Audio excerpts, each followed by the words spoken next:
Was this just a random magician? Let's talk about it.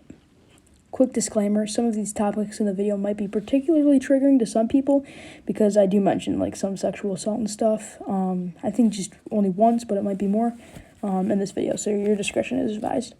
Spring-heeled Jack's first sighting was by Mary Stevens on October of 1837 in Lavender Hill, with her destination being Clapham Common. I'll put that like somewhere on the screen. When she was attacked by a hooded man, and according to favs.com, and I quote, who first leaped at her, then while gripping her firmly to bar movement, sexually assaulted her and tore off her clothes.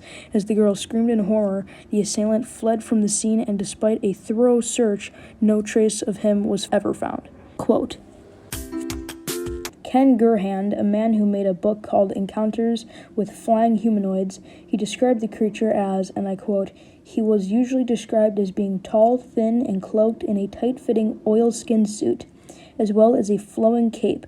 Jack first gained notoriety when he began to accost solitary young women by ripping at their clothes with steely claws while he breathed nauseous blue flames into their faces. To this day, no one is sure of Jack's true identity, nor from where this notorious scoundrel came. Quote, the very next day, Spring-heeled Jack was spotted in Stevens' neighborhood, and according to favs.com, and I quote, where he jumped before a coach, causing the coachman to lose control and meet with an accident. Quote, the only reason why I quoted that is because I have no idea what that means. But anyways, then he let out a terrorizing laughter, then escaped the situation by jumping over a 9-foot gate as if he had springs in his heels. When the victims of Spring-heeled Jack grew in number, Sir John Cohen, the mayor of London at the time, shared concerns about the recent assaults, some of them being because of supposed Spring-heeled Jack.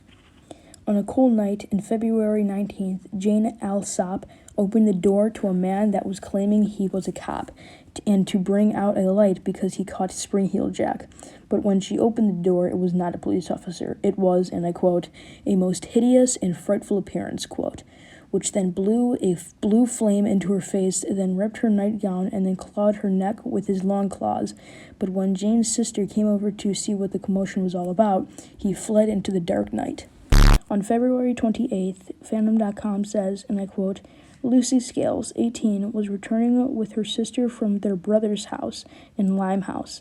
As they were passing the Green Dragon Alley, Lucy came across a man in a large cloak, who unexpectedly splurted out some blue flame onto her face, disabling her sight and triggering violent fits which continued for hours. Quote, well, there's the cryptid of today. I left a few sightings up because they weren't either in England or they didn't sound like Spring-heeled Jack.